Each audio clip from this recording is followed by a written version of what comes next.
استغاثہ کی جانب سے کم و بیش 8 گواہوں کی فہرست پیش کی گئی، لیکن میں قیمتی صفحات کا خیال کرتے ہوئے اہم گواہوں کے بیانات اور ان پر ہونے والی جرح کا احوال ہی تحریر کروں گا۔ میں نے اپنی جرح کا زاویہ ایسا رکھا ہے کہ ممکن ہے مجھ سے پہلے آپ اصل قاتل تک پہنچ جائیں۔ سب سے پہلے مقتول حیات اللہ کی گلی میں رہنے والا ایک شخص صابر حسین گواہی کے لیے گواہوں والے کٹہرے میں آ کر کھڑا ہو گیا۔ صابر حسین کی عمر کا اندازہ لگانا مشکل تھا۔ اس کا شمار ان افراد میں ہوتا تھا جو عمر کے چور ہوتے ہیں، اور صورت شکل دیکھ کر ان کے بارے میں رائے قائم کرنا عموماً غلط ثابت ہو جاتا ہے۔ بہرحال وہ شخص 30 اور 40 کے درمیان کہیں سٹینڈ کرتا تھا۔ صابر حسین نے سچ بولنے کا حلف اٹھایا اور نہایت ہی مختصر الفاظ میں اپنا بیان ریکارڈ کروا دیا۔ اس کے بعد وکیل استغاثہ جرح کے لیے گواہوں والے کٹہرے کے پاس چلا گیا۔ اس نے گواہ سے سوال کرتے ہوئے کہا، مسٹر صابر، کیا آپ اس شخص کو جانتے ہیں؟ اس کا اشارہ میرے موکل کی جانب تھا۔ گواہ نے ایکیوزڈ باکس میں کھڑے رضوان کو دیکھتے ہوئے کہا، جی ہاں، بڑی اچھی طرح جانتا ہوں۔ کیا ملزم اکثر مقتول کے گھر آتا رہتا تھا؟ وکیل استغاثہ نے پوچھا۔ گواہ نے اثبات میں جواب دیا۔ کیا یہ وقوعے کی رات بھی مقتول کے گھر آیا تھا؟ وکیل استغاثہ نے تیز لہجے میں استفسار کیا۔ جی ہاں، آیا تھا، گواہ نے تصدیقی لہجے میں کہا۔ مسٹر صابر، ذرا سوچ کر بتائیں۔ وکیل استغاثہ نے جرح کے سلسلے کو آگے بڑھاتے ہوئے کہا، آپ نے لگ بھگ کتنے بجے ملزم کو مقتول کے بنگلے میں داخل ہوتے دیکھا تھا؟ گواہ نے جواب دیا، یہ ایک اتفاق ہے کہ میں نے وقوعے کے روز ملزم کو مقتول کے بنگلے میں داخل ہوتے ہوئے نہیں دیکھا، بلکہ وہاں سے رخصت ہوتے وقت میں نے اسے دیکھا تھا۔ صابر حسین، تم نے معزز عدالت کے روبرو بیان دیا ہے کہ ملزم اکثر مقتول کے گھر آتا جاتا رہتا تھا۔ وکیل صفائی نے ایک خاص زاویے سے سوال کیا۔ وقوعے کے روز تم نے اسے وہاں سے رخصت ہوتے ہوئے دیکھا، کیا وقوعے کی رات تم نے اس کے انداز میں کوئی خاص بات نوٹ کی؟ وہ بڑی افراتفری میں مقتول کے بنگلے سے برآمد ہوا تھا۔ گواہ نے کسی رٹو طوطے کی طرح جواب دیا۔ انداز ایسا ہی تھا جیسے وہ بنگلے میں نقب لگا کر وہاں سے فرار ہو رہا ہو۔ وہ بنگلے سے نکلا، اس کا انداز گھبراہٹ اور افراتفری سے بھرپور تھا۔ وکیل استغاثہ نے ایک ایک لفظ پر زور دیتے ہوئے کہا، بنگلے کے باہر آنے کے بعد اس نے کیا کیا؟ گواہ نے ایک لمحہ غور کرنے کے بعد جواب دیا، وہ جس تیزی سے بنگلے سے نکلا تھا، اسی تیزی سے اپنی نیلی موٹر سائیکل پر سوار ہو کر وہاں سے اڑن چھو ہو گیا۔ صابر حسین، کیا تم ملزم کی نیلی موٹر سائیکل کا میک بتا سکتے ہو؟ جی، وہ نیلی موٹر سائیکل سوزوکی کمپنی کی تھی۔ That's all your honour. وکیل استغاثہ نے اپنی جرح موقوف کی تو اجازت پانے کے بعد میں گواہ والے کٹہرے کے قریب آ گیا۔ میں چند لمحات تک استغاثہ کے گواہ صابر حسین کی آنکھوں میں دیکھتا رہا، پھر معتدل انداز میں سوال کیا، صابر حسین، آپ نے معزز عدالت کو بیان دیا ہے اور بعد میں وکیل استغاثہ کی جرح کے جواب میں اس بات کی تصدیق کی ہے کہ آپ ملزم رضوان کو بڑی اچھی طرح جانتے ہیں۔ آپ اس واقفیت کی وضاحت کریں گے؟ وضاحت؟ وہ گڑبڑا گیا۔ وضاحت کیا ہوگی؟ آپ گھبرائیں مت، بلکہ میرے سوال کو سمجھنے کی کوشش کریں۔ میں نے بدستور اس کی آنکھوں میں دیکھتے ہوئے کہا، معزز عدالت کو صرف اتنا بتائیں کہ آپ ملزم کو کس حوالے سے جانتے ہیں۔ اس حوالے سے کہ وہ اکثر وہاں آتا تھا، وہ سنبھلتے ہوئے بولا، اور مجھے معلوم تھا وہ مقتول کا کوئی رشتہ دار ہے۔ کیا آپ مقتول اور ملزم کے درمیان رشتے کی نوعیت کو سمجھتے تھے؟ میری معلومات کے مطابق ملزم مقتول کا بھتیجا ہے۔ صابر حسین، آپ ملزم کو اکثر و بیشتر مقتول کے گھر آتا جاتا دیکھتے رہتے تھے۔ میں نے غیر محسوس طور پر اسے گھسنا شروع کیا۔ کیا آپ کو دنیا میں اور کوئی کام نہیں؟ وہ اچھل پڑا۔ کیا مطلب ہے آپ کا؟ وکیل استغاثہ گواہ کی مدد کو لپکا اور خاصی تیز آواز میں بولا، آبجیکشن یور آنر۔ وکیل صفائی آڑے ٹیڑھے سوالات سے معزز گواہ کو ہراساں کرنے کی کوشش کر رہے ہیں۔ کیا تم ہراساں ہو مسٹر صابر؟ میں نے براہ راست گواہ سے پوچھ لیا۔ وہ امداد طلب نظر سے وکیل استغاثہ کی طرف دیکھنے لگا۔ جج نے مجھ سے مخاطب ہوتے ہوئے کہا، بیگ صاحب، آپ اپنے سوال کو تھوڑا آسان کر دیں۔ میں کوشش کرتا ہوں جناب اعلیٰ۔ میں نے جج کی جانب دیکھتے ہوئے نہایت ہی مہذب انداز میں کہا، پھر گواہ کی جانب متوجہ ہو گیا۔ صابر حسین، تم مخواہ مخواہ الجھ رہے ہو اور اپنے ساتھ وکیل استغاثہ کو بھی الجھا رہے ہو، حالانکہ میں نے آپ دونوں کو پریشان کرنے والی کوئی بھی بات نہیں کی۔ بہرحال میں لمحے بھر کو سانس لینے کے لیے متوقف ہوا، پھر اضافہ کرتے ہوئے کہا، میں نے جو یہ کہا تھا کہ کیا آپ کو دنیا میں اور کوئی کام نہیں، تو اس سے میری مراد یہ تھی کہ آیا آپ ہر وقت اپنے گیٹ پر کھڑے رہتے ہیں جو ملزم کو مقتول کے بنگلے میں اکثر و بیشتر آتے جاتے دیکھتے رہتے ہیں؟ وہ تو میں نے محاورتاً ایک بات کہی تھی، وہ برا سا منہ بناتے ہوئے بولا، ورنہ میں کیا کوئی اتنا ہی فالتو ہوں کہ ہر وقت اپنے گھر کے گیٹ پر کھڑا رہوں؟ میں نے یہ کب کہا کہ آپ فالتو ہیں؟ میں نے سہلانے والے انداز میں کہا۔ یقیناً اس کے علاوہ بھی آپ کی کچھ مصروفیات ہوں گی، پھر اس سے پہلے کہ وہ میرے طنز کی تہہ تک پہنچ جاتا میں نے جلدی سے پوچھ لیا، ویسے آپ کا شغل کیا ہے؟ آج کل تو کچھ نہیں، جوانی میں کرکٹ کھیلا کرتا تھا، وہ بے ساختگی سے بولا۔ گواہ کے بے اختیار جواب نے عدالت کے کمرے میں موجود حاضرین کو ہنسنے پر مجبور کر دیا۔ اس صورتحال نے گواہ کو خفیف سا کر دیا۔ وکیل استغاثہ بھی جھیپی ہوئی نگاہ سے جج کو دیکھنے لگا۔ میں نے تم نے ہی درد دیا ہے، تم نے ہی دوا دینا کے مستحق، گواہ صابر حسین کے دکھتے ہوئے زخم پر الفاظ کا مرہم لگاتے ہوئے کہا۔ صابر حسین، ایک تو آپ گھبرا بہت جلد جاتے ہیں، میرے پوچھنے کا مقصد یہ تھا کہ آپ کا روزگار وغیرہ کیا ہے؟ جامعہ کلاتھ مارکیٹ میں میرے کپڑے کی دکان ہے، وہ قدرے سنبھلتے ہوئے بولا۔ بڑی اچھی بات ہے، میں نے سرسری انداز میں کہا۔ پھر پوچھا، آپ نے تصدیق کی ہے کہ ملزم اکثر مقتول کے بنگلے پر آتا رہتا تھا؟ کیا اس دوران میں آپ کی کبھی اس سے بات چیت بھی ہوئی ہے؟ جی نہیں، ایسا کبھی نہیں ہوا، وہ قطعیت سے بولا۔ صابر حسین، میں نے جرح کے سلسلے کو دراز کرتے ہوئے کہا، آپ نے وکیل استغاثہ کے ایک سوال کے جواب میں بتایا ہے وقوعے کی رات جب ملزم مقتول کے بنگلے سے برآمد ہوا تو اس کے انداز میں ایک افراتفری پائی جاتی تھی، وہ خاصا گھبرایا ہوا دکھائی دیتا تھا۔ کیا آپ کو معلوم تھا کہ اس کی گھبراہٹ کا سبب کیا ہے؟ وہ اپنے چچا کو قتل کر کے بنگلے سے نکلا تھا، وہ رواداری میں بول گیا۔ میں نے اس کے الفاظ پکڑ لیے۔ کیا آپ نے اسے اپنی آنکھوں سے قتل کرتے ہوئے دیکھا تھا؟ میرا یہ مطلب نہیں تھا، وہ گھبرا گیا۔ پھر کیا مطلب تھا؟ میں نے کڑے لہجے میں استفسار کیا۔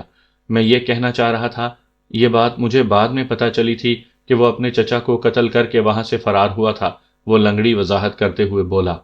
میں اتنی آسانی سے اس کا پیچھا چھوڑنے والا نہیں تھا۔ میں نے پوچھا، آپ کو یہ بات کس سے پتہ چلی تھی؟ وہ مزید بوکھلا گیا۔ کسی سے بھی پتہ نہیں چلی تھی، میں تو یہ کہہ رہا ہوں، مقتول حیات اللہ کی موت کے بعد یہ خبر عام ہو گئی کہ اسے بھتیجے نے قتل کر دیا ہے، اور دیکھ لیں، یہ بندہ اپنے چچا کے قتل کے الزام میں عدالت میں کھڑا ہے۔ گواہ صابر حسین کی فرمائش پر میں نے نگاہ اٹھا کر اپنے موکل رضوان کا سرسری جائزہ لیا، پھر گواہ کی جانب دیکھتے ہوئے کہا، میں نے دیکھ لیا۔ وہ سٹ پٹا گیا۔ کیا دیکھ لیا؟ بات ختم کرتے ہی وہ متلاشی نظر سے ادھر ادھر تکنے لگا۔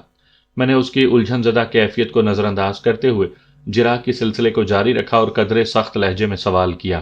صابر حسین، تھوڑی دیر پہلے وکیل استغاثہ کے ایک سوال کے جواب میں معزز عدالت کے روبرو آپ نے بتایا ہے کہ وقوعہ کی رات اتفاق سے آپ اپنے گیٹ پر کھڑے تھے، کہ آپ نے ملزم کو بڑی افراتفری کے عالم میں مقتول کے بنگلے سے برآمد ہوتے دیکھا۔ وہ فرار ہوتے ہوئے کسی نقب زن کی مانند بنگلے سے باہر آیا اور اپنی موٹر سائیکل پر بیٹھ کر اڑن چھو ہو گیا۔ کیا آپ نے اس بیان میں کوئی تبدیلی کرنی ہے؟ وکیل استغاثہ نے اپنی موجودگی کا ثبوت دینا ضروری جانا اور اپنی جگہ سے اٹھ کر احتجاجی لہجے میں بولا، مجھے سخت اعتراض ہے جناب اعلیٰ، میرے فاضل دوست گواہ کو الجھانے کی کوشش کر رہے ہیں۔ استغاثہ کا معزز گواہ اپنے بیان کو کیوں بدلنا چاہے گا؟ میں نے اپنا روئے سخن جج کی طرف پھیرتے ہوئے کہا، جناب اعلیٰ، میں نے گواہ کو الجھانے کی چنداں کوشش نہیں کی۔ وکیل استغاثہ خواہ مخواہ بات کا بتنگڑ بنا رہے ہیں۔ میرے سوال کے جواب میں وہ گواہ بڑی سہولت سے کہہ سکتا ہے کہ میں نے جو بیان دیا ہے اس میں تبدیلی کی کوئی گنجائش نہیں۔ جج نے گواہ سے پوچھا، تم اس سلسلے میں کیا کہتے ہو؟ گواہ نے عجیب سی نظر سے وکیل استغاثہ کو دیکھا اور بولا، ظاہر ہے جناب، میں اپنا بیان کیوں بدلوں گا؟ گواہ کے اس جواب پر جج نے مجھ سے کہا، بیگ صاحب، آپ جرح کے سلسلے کو آگے بڑھائیں۔ میں گواہ کی جانب متوجہ ہو گیا۔ صابر صاحب، آپ جس گلی میں رہتے ہیں کیا وہاں مناسب لائٹ کا انتظام ہے؟ میرا مطلب ہے، کیا گلی میں اسٹریٹ لائٹس نصب ہیں؟ جی ہاں، ہماری گلی میں روشنی کا مناسب بندوبست ہے، اس نے جواب دیا۔ آپ اور مقتول حیات اللہ ایک ہی گلی میں رہتے تھے؟ میں نے اس کی آنکھوں میں دیکھتے ہوئے کہا، کیا آپ خود کو مقتول کا پڑوسی کہہ سکتے ہیں؟ میں نے پیچھے ہاتھ پاؤں کو زحمت دینا اور دوڑ دھوپ کا جو ذکر کیا ہے اس کے طفیل مجھے جو معلومات حاصل ہوئی تھی ان میں ایک بات یہ بھی تھی کہ گواہ اور مقتول کے بنگلے ایک گلی میں ہونے کے باوجود بھی 50-60 گز کے فاصلے پر واقع تھے۔ گواہ نے جواب دیا، آپ ہمیں پڑوس تو نہیں کہہ سکتے، البتہ گلی ایک ہی ہے۔ میرے اندازے کے مطابق آپ دونوں کے گھروں میں کم و بیش 60 گز کا فاصلہ ہے۔ میں نے کہا، میرا اندازہ غلط تو نہیں؟ آپ بالکل ٹھیک کہہ رہے ہیں۔ میں نے پوچھا، کیا ملزم افراتفری کے عالم میں موٹر سائیکل پر سوار ہو کر آپ کے سامنے سے گزرا تھا؟ نہیں، وہ گلی کی دوسری سمت سے گیا تھا، اس نے پورے وثوق سے جواب دیا۔ میں نے اس کی آنکھوں میں جھانکتے ہوئے سوال کیا، صابر حسین، آپ نے وکیل استغاثہ کے سوالات کے جواب میں بتایا ہے کہ ملزم نیلے رنگ کی سوزوکی موٹر سائیکل پر سوار ہو کر وہاں سے فرار ہوا تھا۔ کیا آپ نے 50-60 گز کے فاصلے پر موٹر سائیکل کا رنگ اور میک دیکھ لیا تھا؟ میں اتنے فاصلے سے بھلا کیسے دیکھ سکتا تھا؟ وہ عجیب سے لہجے میں بولا۔ پھر آپ کے وثوق کا سبب کیا ہے؟ میں نے پوچھا۔ وہ دراصل بات یہ ہے کہ میں نے ملزم کو اس موٹر سائیکل پر وہاں آتے جاتے دیکھا تھا، وہ وضاحت کرتے ہوئے بولا۔ اس لیے مجھے اس سلسلے میں کوئی دشواری پیش نہیں آئی۔ تو گویا آپ کا بیان ایک اندازے پر قائم ہے؟ میں نے تیز نظر سے اسے گھورا۔ وہ پریشان نظر سے وکیل استغاثہ کو دیکھنے لگا۔ میں نے چڑھائی جاری رکھی۔ وقوعہ کی رات ملزم وہاں سے فرار ہوتے وقت آپ کے پاس سے نہیں گزرا۔ آپ نے اس کی شکل دیکھی اور نہ ہی موٹر سائیکل کو دیکھنے کا اتفاق ہوا۔ یہ بھی تو ہو سکتا ہے کہ وہ ملزم نہ ہو، اس کی جگہ کوئی اور شخص وہاں سے فرار ہوا ہو۔ ملزم کی موٹر سائیکل کا رنگ میں نے اتنے فاصلے سے بھی دیکھ لیا تھا اور میں اس موٹر سائیکل کو اچھی طرح پہچانتا ہوں۔ وہ ذہنی طور پر خاصا الجھ گیا تھا۔ اس کی سمجھ میں نہیں آ رہا تھا کہ میرے کس سوال کا کیا جواب دے۔ میں نے اسے مزید پریشان کرنے کے لیے کہا، صابر حسین، اگر میں یہ دعویٰ کروں کہ آپ وقوعہ کی رات آپ نے جس نیلی موٹر سائیکل کو مقتول کے بنگلے سے جاتے دیکھا اس پر میں سوار ہو کر وہاں سے روانہ ہوا تھا، تو آپ میرے اس دعوے کو کس طرح جھٹلائیں گے؟ وہ بغلیں جھانکنے لگا۔ وکیل استغاثہ اس موقع پر اس کی مدد کو لپکا۔ اس نے جج سے مخاطب ہوتے ہوئے کہا، جناب اعلیٰ، گواہ بڑی وضاحت سے بتا چکا ہے کہ وہ اکثر و بیشتر ملزم کو نیلی سوزوکی موٹر سائیکل پر اس گلی میں آتے جاتے دیکھتا رہتا تھا۔ ملزم کا اپنے چچا کے گھر اکثر آنا جانا تھا، لہٰذا اسے پہچاننے میں کوئی دشواری نہیں ہوئی۔ وکیل صفائی خواہ مخواہ اسے پریشان کر رہے ہیں، انہیں اس قسم کی حرکت سے باز رہنے کی تاکید کی جائے۔ جج نے اس موقع پر مجھے کوئی تاکید کی اور نہ ہی تنبیہ۔ وہ مجھ سے پوچھنے لگا، بیگ صاحب، آپ اور کتنا وقت لیں گے؟ میں نے دیوار گیر کلاک کی جانب نگاہ اٹھا کر دیکھا۔ عدالت کا وقت ختم ہونے میں 10 منٹ باقی تھے۔ میں نے کہا، جناب عالی، بس 2-3 سوالات کے بعد میں جرا ختم کر دوں گا۔ پلیز پروسیڈ، جج نے اجازت دینے والے انداز میں کہا۔ میں کٹہرے میں کھڑے ہوئے گواہ کی جانب متوجہ ہو گیا اور اسے مخاطب کرتے ہوئے کہا، صابر حسین، آپ نے بتایا ہے اور وکیل استغاثہ نے اس کی تصدیق بھی کی ہے کہ آپ ملزم کو اکثر و بیشتر مقتول کے گھر آتے جاتے دیکھتے تھے، لیکن کبھی آپ کی اس سے بات چیت نہیں ہوئی۔ وقوعہ کے روز آپ نے ملزم کو چوروں کے سے انداز میں مذکورہ بنگلے سے فرار ہوتے دیکھا۔ وہ موٹر سائیکل پر بیٹھا اڑن چھو ہو گیا۔ اس سے یہی ظاہر ہوتا ہے کہ آپ اپنے گھر کے سامنے پہلے سے موجود تھے۔ جی ہاں، میں لگ بھگ 10 منٹ سے اپنے گیٹ پر کھڑا تھا، اس نے جواب دیا، اور میں نے نیلی سوزوکی موٹر سائیکل کو مقتول کے بنگلے کے باہر کھڑے دیکھا تھا۔ میں چونکہ یہ بات پہلے سے جانتا تھا کہ مذکورہ موٹر سائیکل پر ملزم ہی وہاں آیا کرتا ہے، اسی لیے صورت دیکھے بغیر میں سمجھ گیا وہ ملزم کے سوا اور کوئی نہیں ہو سکتا۔ میں نے پوچھا، صابر حسین، آپ نے وقوعہ کے روز ملزم کو مقتول کے بنگلے میں داخل ہوتے نہیں دیکھا، اور آپ کے بقول جب وہ وہاں سے رخصت ہوا تو بھی آپ اس کی صورت نہیں دیکھ سکے۔ محض بنگلے کے باہر موٹر سائیکل کی موجودگی سے آپ نے یہ فتویٰ صادر کر دیا کہ وہ بنگلے میں آیا تھا۔ یہ بھی تو ہو سکتا ہے کہ اس موٹر سائیکل پر کوئی اور بنگلے پر پہنچا ہو۔ کیا آپ نے مقتول کے بنگلے کی گھنٹی بجا کر یہ تصدیق کی تھی کہ ملزم اندر موجود ہے؟ مجھے کیا ضرورت پڑی تھی اس قسم کی حرکتیں کرنے کی؟ وہ برہمی سے بولا۔ اس کا مطلب ہے کہ آپ غائب کا علم جانتے ہیں، میں نے طنزیہ لہجے میں کہا۔ بغیر پوچھے اور دیکھے آپ کو یہ معلوم ہو گیا کہ ملزم اس روز مقتول کے بنگلے پر آیا تھا۔ میری مسلسل جرا سے وہ زچ ہو گیا اور تڑک کر اس نے الٹا مجھ ہی سے سوال کر ڈالا، تو آپ یہ کہنا چاہتے ہیں کہ ملزم اس روز مقتول کے بنگلے میں نہیں آیا تھا؟ میں ہرگز یہ نہیں کہنا چاہتا، میں نے زیر لب مسکراتے ہوئے کہا۔ مقتول کے بنگلے پر اس روز نہ صرف ملزم پہنچا تھا، بلکہ شام 5 بجے سے لے کر رات 10 بجے تک ملزم کے علاوہ 2 اور افراد بھی اس بنگلے پر گئے تھے۔ مجھے اعتراض صرف آپ کے بیان کے اس حصے پر ہے کہ میرا موکل نہایت افراتفری کے عالم میں وہاں سے اس طرح فرار ہوا تھا جیسے کوئی نقب زن پکڑے جانے کے خوف سے موقع واردات سے فرار ہوتا ہے۔ میں نے جو کچھ دیکھا وہ بیان کر دیا ہے، وہ اکتاہٹ آمیز لہجے میں بولا۔ آپ میری بات کا یقین کریں یا نہ کریں، یہ آپ کی مرضی ہے۔ میں نے ایک ایک لفظ پر زور دیتے ہوئے کہا، اگر واقعی آپ نے جو کچھ دیکھا ہے تو اس کے بیان میں تو سراسر دروغ گوئی سے کام لیا جا رہا ہے۔ میرا موکل جس نارمل انداز میں وہاں آیا تھا ویسے ہی امن و امان سے رخصت بھی ہو گیا تھا۔ اس کے ساتھ ہی عدالت کا مقررہ وقت ختم ہو گیا۔ آئندہ پیشی پر ٹرپل ایم اسٹوڈیو میں تیار ہونے والے کمرشل سے شہرت حاصل کرنے والا ممتاز ماڈل جواد حسن گواہوں والے کٹہرے میں موجود تھا۔ اس کا بیان ہو چکا تو وکیل استغاثہ سوالات کے لیے اس کے پاس آ گیا۔ جواد حسن المعروف باحسن ایک ماڈل کے معیار پر ہر طرح پورا اترتا تھا، لہٰذا اس کی تعریف کی ضرورت محسوس نہیں ہوتی۔ امریکہ پلٹ حسین ساحرہ بیلا اگر اس پر فدا ہو گئی تو یہ ایک بڑی بات نہیں تھی۔ وہ پرکشش اور وجیح ہونے کے علاوہ ایک پڑھا لکھا اور خوبصورت نوجوان تھا۔ وکیل استغاثہ نے جرا کا آغاز کرتے ہوئے کہا، مسٹر حسن، کیا یہ درست ہے کہ ملزم اپنے مقتول چچا کو سخت ناپسند کرتا تھا؟ یہ بات 101% درست ہے، حسن بڑے وثوق سے بولا۔ اس ناپسندیدگی کا سبب کیا تھا؟ وکیل استغاثہ کی شرارت کچھ اور آگے بڑھی۔ جب کوئی شخص بار بار دھتکارے جانے کے باوجود بھی پیچھا نہ چھوڑے تو اس سے لازماً نفرت ہو جاتی ہے، حسن نے گہری سنجیدگی سے کہا۔ وہ ماڈل ہونے کے ساتھ ساتھ ایک اچھا اداکار بھی تھا۔ اضافہ کرتے ہوئے بولا، ملزم کی مقتول کے سلسلے میں ناپسندیدگی اسی نفرت کا رد عمل ہے جو مقتول اپنے دل میں ملزم کے لیے رکھتا تھا۔ وکیل استغاثہ نے ٹھہرے ہوئے لہجے میں کہا، مسٹر حسن، بات کچھ الجھ سی گئی ہے، کیا آپ معزز عدالت کے سامنے اس الجھن کو سلجھانے کے لیے تھوڑی وضاحت کریں گے؟ ضرور، وہ اپنے دلکش بالوں میں ایک ادا سے انگلیاں پھیرتے ہوئے بولا۔ دیکھیں جی، بات دراصل یہ ہے کہ ملزم مقتول کی بیٹی کے پیچھے پڑ گیا تھا۔ یہ مقتول کی بیٹی بیلا سے شادی کا خواہاں تھا، لیکن مقتول کو اس کی شکل ایک آنکھ نہیں بھاتی تھی۔ رشتہ داری کی وجہ سے وہ گھر میں ملزم کی آمد و رفت کو روک بھی نہیں سکتا تھا، لہٰذا دل ہی دل میں وہ ملزم کو برا بھلا کہتا اور جب بھی سامنا ہوتا تو ناپسندیدہ نظر سے دیکھتا۔ وہ لمحے بھر کو متوقف ہوا، پھر ایک گہری سانس خارج کرتے ہوئے بولا، مقتول کے یہ دلی جذبات ملزم سے پوشیدہ نہیں تھے۔ چچا اس کی راہ میں سب سے بڑی رکاوٹ تھا، چنانچہ وہ اپنی راہ کے اس بھاری پتھر سے نفرت کرنے لگا جس کا نتیجہ بھی نکل آیا۔ حسن نے کندھے جھٹکتے ہوئے اپنی بات مکمل کی تو وکیل استغاثہ نے اسی قسم کے 2-4 سوالات پوچھنے کے بعد اپنی جرح موقوف کر دی۔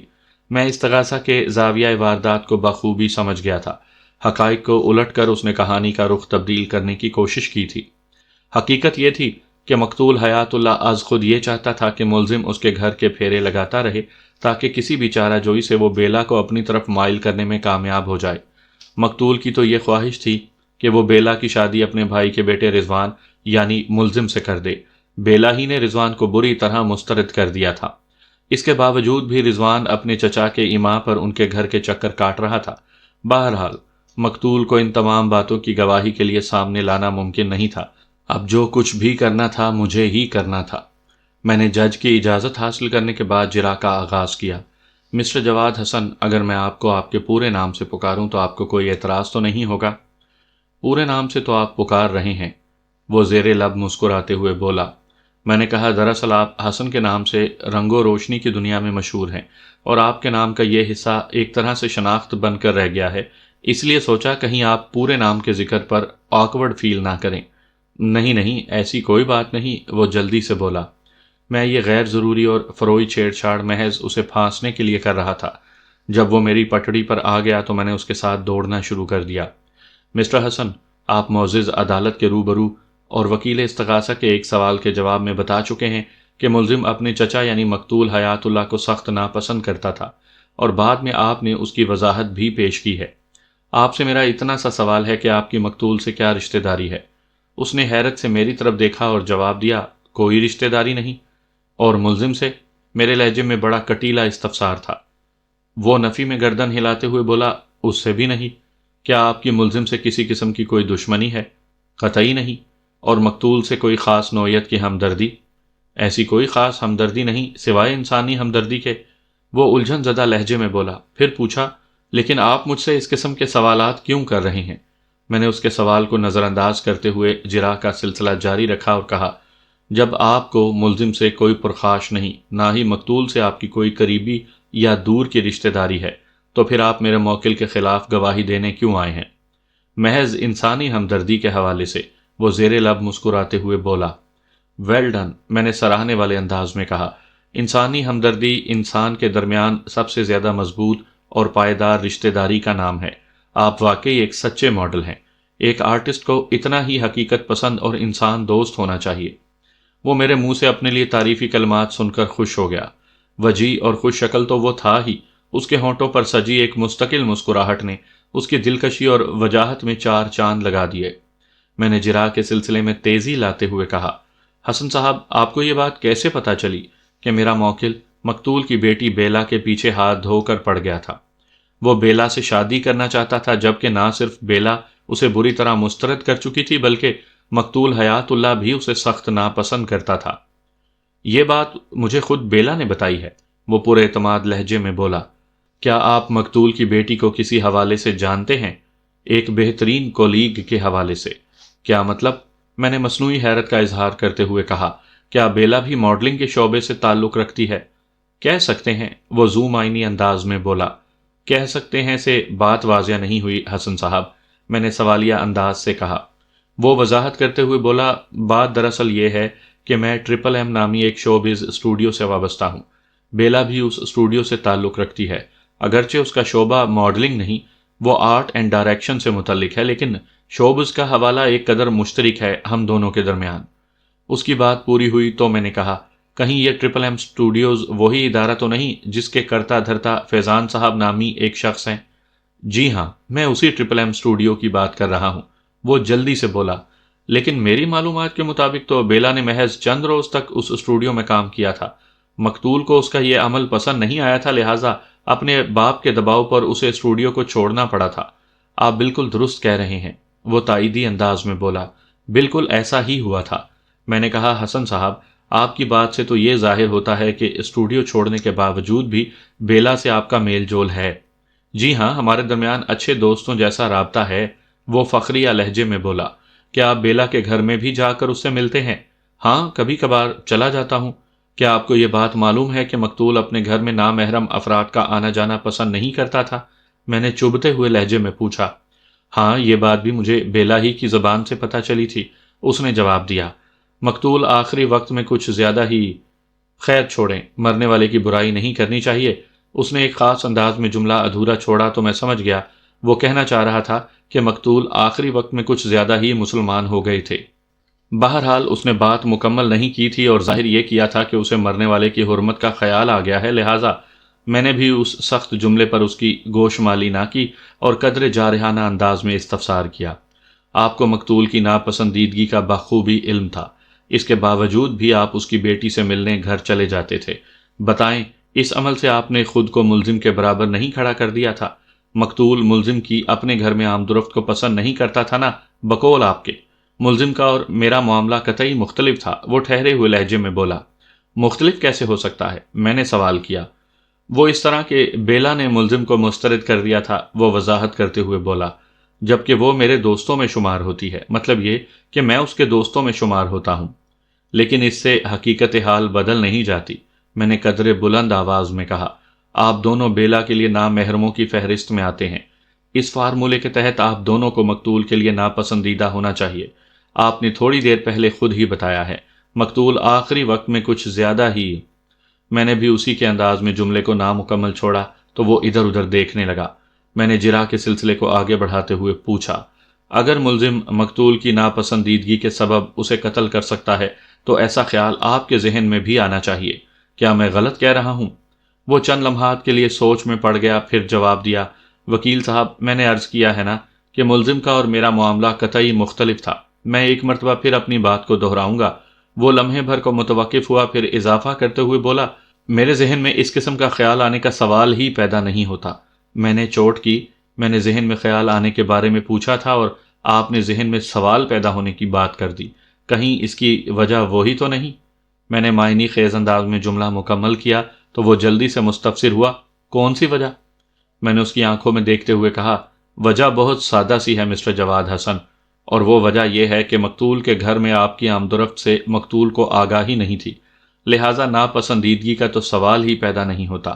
آپ مقتول کے علم میں لائے بغیر اس کی غیر موجودگی میں اس کے گھر جا کر بیلا سے ملتے تھے۔ چونکہ آپ کی راہ میں کوئی رکاوٹ نہیں تھی، لہٰذا بقول آپ کے آپ کا معاملہ ملزم کے معاملے سے قطعی مختلف تھا۔ میں نے کچھ غلط تو نہیں کہہ دیا؟